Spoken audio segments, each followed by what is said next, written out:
perjuangkan, pertahankan tanah airku.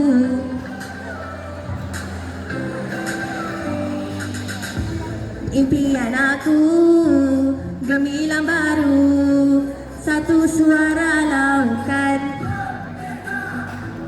bagi semua demi negara selalu.